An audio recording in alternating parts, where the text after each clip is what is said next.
Two guys of Minnesota sports flowing in their veins. Mackey and Judd on Score North and ScoreNorth.com. I think he needs to keep trusting that three a little bit more. But of course, this is part of the process of getting him back. They were super physical on him, and I thought, in the second half, like us going to him in the post, even though it was only for a handful of possessions, kind of settled us and forced them to kind of come a little bit. And he made good plays, and just stuck with it, right? Is Finchy McFincherson. You know what? Actually, give me 1 second. Hold on, I have an idea. Hold on. Play some elevator music for 10 seconds. Okay. I'm very curious what's about to happen here. I mean, you're the one who looks like Chris Finch, so I don't know if Mackey is. He might have something up his sleeve. Who a knows? wardrobe decision. Well, Finch and I are basically brothers. Yeah, you guys are the same guy. Oh, you got something for us? You got something? Oh, it's your Aunt Edwards. It's your violation of the Mackey and Judd jersey rule. There it is. Biggest win of the season. That's the third time in the last week they've had their biggest win of the season. There it is. Wave the towel. That's the playoff towel from last season, I believe, too. It's also my snot towel from whatever this gunk is that I apparently gave you admitted on Purple Day that you gave you that towel. And the gunk, apparently. And the gunk. Well, yeah, but I mean, come on. What are friends for? Yes. Blowing your snot into my Wolves towel I gave you. So they go on the road last night. How about this? So that was, I think, only the 8th home loss for the Warriors this season. Yeah, they won 9 straight at home. Wow, it's the first time all season someone has held the Warriors under 100 points at home. Yes. They've been atrocious on the road, but they are still very much the Warriors at home this season. Mm-hmm. And nobody is giving the Wolves any respect. Bill Simmons tweeted out this morning, or late last night, it must have been like overnight, just a horrendous Dubs loss. They're like the opposite of Michael Corleone in Godfather 3. Every time I'm in, they pull me back out. And on this morning, I'm watching ESPN, right? The Warriors suffer a loss at home, right? I don't even think they mentioned who they played, right? It was like, the Warriors, they don't even know. They just played some team and melted down and tripped all over themselves. Couldn't possibly be what the Wolves did to them defensively or what Naz Reid did to them as the big man off the bench. I just find it funny that, like, when the Wolves get rolling here, everyone has already made up their mind about them. That was a terrible trade last July. Or, look, see, they're off to a bad start. And they've just been completely dismissed by almost all of the national media. So, all right, that's fine. Yeah, it was a bad Dubs loss, I guess. But well, first off, Bill Simmons needs to be right about the Gobert trade because he was one of the harshest critics. So, like, yeah, he's going to go to his grave saying, "Oh, that team's not that good." But yeah, you know what the most impressive thing, and this is becoming a reoccurring theme, and I liken it to what the Wild is doing too, and it actually I think is a sustainable thing if you are willing to continue paying the price. How many games are we now talking about for the first time in certainly the history of any Mackey and Judd franchise, but even before then, that the key plays are the defense. And like that last play where Jordan Poole, man, is he an all or nothing type of player, but where he threw the ball out of bounds. If you go back and watch the inbounds pass, Jaden McDaniels, who otherwise had a lousy game and was in foul trouble very early, but Jaden McDaniels, I mean, you can't see Steph Curry on your TV screen. He's guarding Steph Curry, and you can't see, like, Steph Curry looks like you can make out a little blue jersey or something like that. This comes back to just like the game in Dallas, though. To me, the headline is not, it's not the offense. It is the work of the defense. And on that side of the ball, and my God, is it fun to watch. It might not be sexy and it might not be the most stylistically appealing thing, but when you're watching this team now sell out to play defense, how many Wolves teams can we ever even come close to having that conversation about like what we saw? And sometimes it's just an indictment on the league that it's an 82 game schedule and you're not going to play that level of engaged defense for all 82 games. It's part of the complaint that people have about the league. But if you stacked every team in the NBA across the board and said, this team's going to play their best defense tonight, where would the Wolves rank? What is their best defense? It's up there, man. It's like one of the if every team gives the best possible swarming clamps defense, Gobert, Jaden McDaniels. By the way, we should do a new segment here, or someone should. I don't know. Maybe there's like a social media thing we could do. It's called "You've Been Clamped" by Jaden McDaniels. In the last week, in the final seconds of close games, he clamped Steph Curry. Literally could not even get the inbounds pass, running through 16 illegal screens. And there's Jaden McDaniels just like Neo in the Matrix going through Draymond and all these illegal screens, preventing Steph from getting the inbounds pass. Then it was Trae Young. Trae Young couldn't even get the pass. They had to deviate to some other ridiculous shot in the corner. And then against the Knicks a week ago on this Monday here, 57-point performance. And what's Anthony Edwards calling him? Seatbelt. I don't really understand that, but he's locked in. He locks the guy in. He locks you in. Okay. You can't get out of your seat or whatever. And 57-point night for Julius Randle, and he couldn't even get a look. The ball got stripped. So Jaden McDaniels actually had one of his most disappointing nights of the season. He was in foul trouble from the get-go. I think he played 9 minutes. Mm-hmm. Let me double check that. He didn't play much at all. And he didn't play 10 well, minutes. But he was unbelievable in that sequence. Yes, but you can he's having this nightmare game. He has 1 point, 10 minutes, 5 fouls where he's just in foul trouble. He had that ridiculously dumb temper tantrum where he spikes the basketball and it's a technical foul. But then you bring him in and say, all right, we need you to make sure Steph Curry doesn't get the inbounds pass. How many guys in the league can prevent Steph Curry, Trae Young, Julius Randle from getting the inbounds pass or getting a shot off in the final seconds of a game? It's incredible. And think about those 3 players too. Like it's not like one common guy. Jaden McDaniels is great against the bigs. Like you're talking about 3 different players, and Julius Randle's a beast. That guy, and to just transition, like the ask there, I'm guessing, is enormous. Hey, it's Julius Randle tonight, but we trust you because you're our best at this. Then it's going to be Trae Young. Oh, and then by the way, it's going to be Steph Curry. Like how many guys in this league could you defensively realistically say, okay, over the next week and a half, this is who I want you to basically clamp down on? Yeah. It's amazing. It literally is like every night there's just a new clamps victim, and Jaden McDaniels is putting a stamp on something. Another thing that we kind of mentioned after they beat the Hawks, just felt like Cat was walking a little bit lighter, playing a little bit more joyful. I thought that continued. He did not have a great game last night, but he doesn't. Sometimes when he's off to a bad start, or he's not getting the whistle, or he's shooting like 3 for 13, it just spirals, and he loses his head, and he's like, his emotional intelligence level can be very spotty from night to night. But I thought again last night he wasn't really getting around. He had a couple like palms up moments, and I would say the refs were off their game at portions last night. But he wasn't getting wrapped up in arguments with officials. He wasn't pouting or stomping around in anger. He was just playing basketball. And in the biggest moment of the night, Kyle Anderson comes up with, by the way, his 4th steal in the final quarter of that game. It's unbelievable. And Karl-Anthony Towns, without any hesitation, just pulls the trigger on that 3-point shot that basically wins the Wolves the game. Like, I don't know. There's something a little lighter and more joyful about this version of Karl-Anthony Towns than the one we saw before the injury. Maybe I'm imagining things. Not so far. No, it's 2 games, so definitely small sample size. But no, he is. I think he appreciates being back, and it's almost like, I don't know if it was Finch or a teammate. But it's almost like someone basically said, hey, we just need you. Like, you are so good as a player. The theatrics don't work, but you are so good. The thing that struck me, though, again, last night, it's the Wolves, so I am skeptical. But right now, what about the depth of this team, though? I mean, Kyle Anderson, arguably, I think, was if you were to pick a Wolves player of the game last night, his contributions were so huge. He was that guy.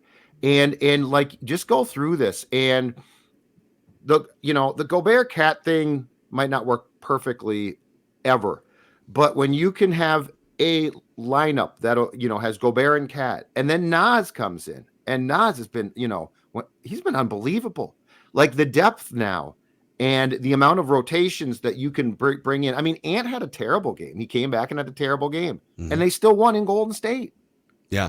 Think about, like, to your point, and just the potential of this team, too, when you start to think about this. So last night, Karl-Anthony Towns has the game-winning 3.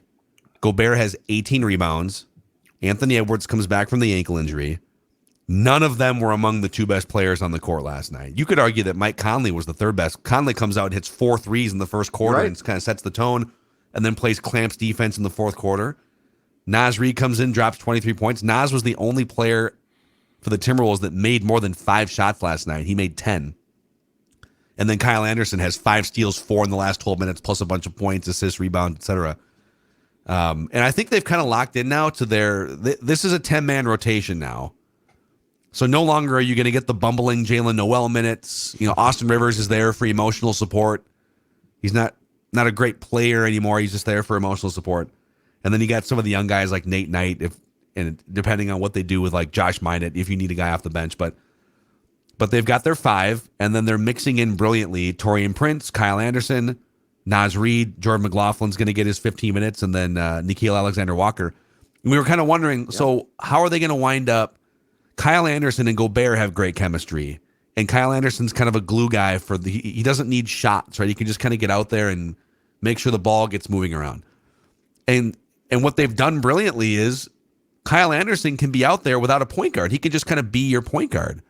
Correct. I do wonder, and it was one game, but it did kind of feel like Anthony Edwards was just a complimentary piece off to the side for large portions of last night. He also admitted after the game, and you saw this a few times, where he was just like sucking wind. He hasn't played in a couple weeks or whatever it's been, and he admitted that he just felt gassed, out of shape, and happy to get the win.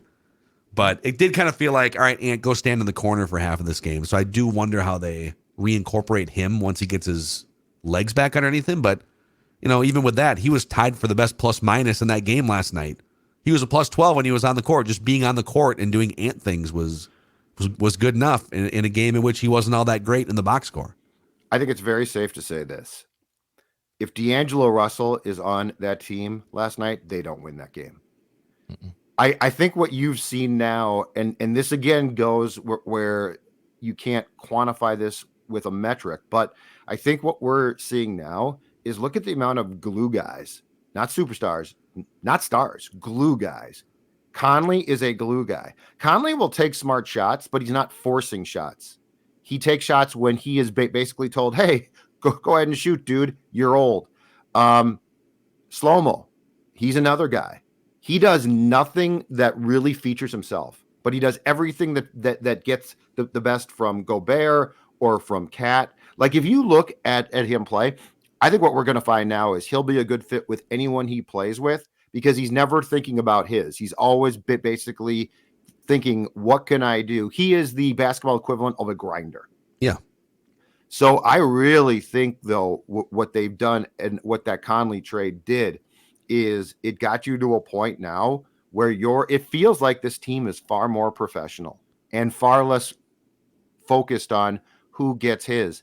And I wonder if that has a fallout in a positive way on Cat as well. Yeah, that's to me, that's one of the biggest blessings. And again, it's been, this team could just as easily like come out and lose 4 games in a row or something. So I'm trying to be a little cautious, but these last 3 wins have been huge responses, and now you're back to sort of full strength. And you've got glue guys like Kyle Anderson and Mike Conley who are trying to bring things together and make sure that Cat and Ant, like that everything is glued together, I guess, like I said. But I think Cat, unless he goes rogue at some point, it's very obvious that they don't need you to save them. Just come in and be a really good player and knock down some shots and do your Cat thing. It doesn't need to the weight of 30 plus years of Wolves basketball doesn't need to fall on your shoulders, which is oftentimes how it feels. Another telling moment last night, it's the second game in a row where Cat makes the free throws against the Hawks, and then he makes the 3-pointer against the Warriors. And then there's a timeout, and the opposing team's about to get the ball and try and win the game. And Finch immediately pulls Cat out of the game for the defensive possession, which I think in previous years, maybe that rubs him the wrong way, or maybe there's controversy over like, ooh, but why is Cat not out there for the final Or I think even like fans and media would get all up in arms about how, well, hey, he's your max player and he's not even on the court at the end of the games. Well, the Lakers pulled Shaq during his peak off the court for offensive possessions because he couldn't make free throws. You can't put Gobert and Cat on the floor against the Warriors in a final possession, or someone's going to get a wide open three and you're going to lose the game. And so for that to happen 2 games in a row, and Cat just has the biggest smile on his face on the sidelines because he just contributed to the offensive side. Now, some people might say, why is he not mad that he's like, shouldn't he be mad? No, he's not. He's not Tim Duncan. He's not Kevin Garnett. Like, he has limitations as a player, both physically and mentally, compared to the top players in the league. So the fact that he's okay with it, the team's okay with it, just put the lineup out there that's the best lineup in the closing seconds, and everyone's fine with it, and it works. That's a good sign. Yes, and the thing that I noticed in Cat's comments too after the game against the Hawks, and it seems sincere because Cat can certainly give you some comments that don't come off as sincere, was the need for Naz to play a lot. Like he didn't seem like he was trying to say the right thing. He seemed like a guy who had watched Naz play. Is like, yeah, this dude is really good. Mm-hmm. And what Naz brings as a third sort of big there, but the versatility of his game. And I think he also borders on being himself a glue guy as well. Because he comes in, gives you what you need. He certainly takes his shots, but they're often smart shots. Like, he's not trying to force things. It's just there is a level of professionalism that I feel like we are seeing right now in the past few games that we just didn't see for a long, long time. And it was maddening because it was previously like everyone had to get theirs. And like, I felt like Ant was like, no, let's be a team. And D'Lo's like, no, dude, I'm taking my shot. And now with Conley and this group, it feels like everyone sort of gets it. Yeah. Which does, making zero promises here, just like you, but which does give you some hope, especially with this type of defensive play for playoff success. Well, the Nas thing is so interesting because one of the biggest fears and I think holes that you can poke into what the Wolves did with that trade last July is, well, you can't put 2 big guys on the court like that. Not in today's NBA, right? You can't put Gobert and Cat, and now Naz Reid has emerged into the category of like really good big guys that you're going to play. Well, last night, and there's going to be games where you can't. I'm not saying that you can, but I love that the Wolves kind of leaned into it. And not just last night, but the game against the Hawks too. They're like, well, a lot of people are using our size as sort of this fear-mongering limitation that if you put a bunch of big guys out there, you're going to get run around and spaced out and you're not going to be able to cover it all. There's going to be times where that happens, but the Wolves have basically said, well, the benefits outweigh the negatives. When almost every second of that game last night, you had 2 big guys on the court. You either had Cat and Naz, Rudy and Naz, Rudy and Cat. And then there were times where you not only had that, but you had like Jaden and Kyle. And then like you had even your guards were leveled up size-wise. And if you look at this game against the Warriors compared to previous encounters with the Warriors this season, it made a huge difference. The Wolves out-rebounded the Warriors in that game last night, 49-37, and they held the Warriors to 28 points in the paint. I pulled up 2 of the previous games against the Warriors this year, and the Wolves did. So one of them was a 137-114 loss. The other one was a Wolves overtime win, actually, at home. But in both those games, the Warriors scored 50 points in the paint. So, and again, one of them was overtime, but the Warriors only scored 4 points in overtime, so it didn't make a big difference. So you basically cut the Warriors' paint points in half by putting a bigger lineup out there, and you out-rebounded them by 12. And to me, that was probably the difference. Like, your size, did you give up some open threes because Rudy couldn't close fast enough? Yes. But did the rebounds and the lack of easy point paints probably swing that game in your favor in the end and prevent them from scoring 100 points? Yes. Lean into your size. These guys are athletic too, by the way. Like, they can all shoot threes except for Rudy. Right. So I love it, man. If it was a play-in situation for the Wolves, and yesterday was a huge pivotal game because now they can still potentially get out of that play-in and have a chance to be a 6 seed or above. But let's say it's a play-in and it is at home and it's again against Golden State. And Golden State has been horrendous on the road this season, but it is still Golden State. Do you feel good about the Wolves' chances to win that play-in game at home against Golden State? Good, no. I don't think you can feel good against the Warriors in the playoffs or play-in, but I feel like it's kind of like the Clippers game last year. You can feel like, all right, well, Paul George is probably going to go off, but we'll see what happens. I wonder how I think it's very coin flippy. Yeah, I wonder how Vegas would look at it too, right? I mean, even as much as Golden State is really bad on the road, I wonder if still Vegas would swing it in their favor or not. And I think at this point, and again, there's like 8 games left in the regular season, so things can happen. I don't know that I think it'll either be the Warriors or the Wolves in the play-in. I don't know if it's going to be both. Because for it to be both, the Pelicans, Lakers, Thunder, or Mavericks would have to climb over both the Warriors and the Wolves. Okay. So I think, I don't know, the Pelicans have won 4 games in a row, so strange things happen. But like the Lakers got beat. Dude, the Mavericks just got smoked by a Hornets team that has nothing to play for. Ain't it fantastic? Kyrie. It's working out quite well for them. Yes. The Jazz have kind of bowed out. This is the crazy thing. So the Wolves are a game and a half out of the 4 seed, and they're only 2 games out of the 11 seed. So they're 2 games from being out altogether. Yep. But they're also a game and a half from hosting a 7-game series with home court advantage in the first round of the playoffs. If it's a Target Center, I'll take Golden State right now, because I think that you can, like last night was a pretty good blueprint. You want the game to be as like you'll take them to win, or what do you mean? As an opponent. I think that the Wolves have a good. I think the Wolves have a good chance against Golden State here, and here's why. What you did last night was pretty impressive. From you turned the game one into what you were trying to make that game often. Now offensively, it was a really bad game, like from both sides, I thought. But defensively, if you can clamp down on Steph, which the Wolves are proving more and more, because I went to the game that Golden State, I think it was Steph, had a really bad last-second shot on. So the Wolves are proving more and more that they have the ability to at least give themselves a chance. And the guy who's just really scattered now, and I think it's just because he's old and he's been hurt, is Clay. Yeah, he is not the same guy. Clay can make some shots, but he doesn't scare me. He did it one time. He doesn't now. Yeah. So, and Jordan Poole's a hell of a player, but man, he is just a roller coaster ride too. He can do some stupid things. So if you were to give me Golden State in one game at Target Center, and with the Wolves' current health and depth, I think you got a pretty good chance. Really good chance. You want to get into the basketball weeds here. You want to go really deep. X's and O's. The Wolves have 2 incredible defenders at running through screens. D'Lo was always kind of just like, you could swallow him up with a pick and roll game. I'm good, he said. Pretty easily.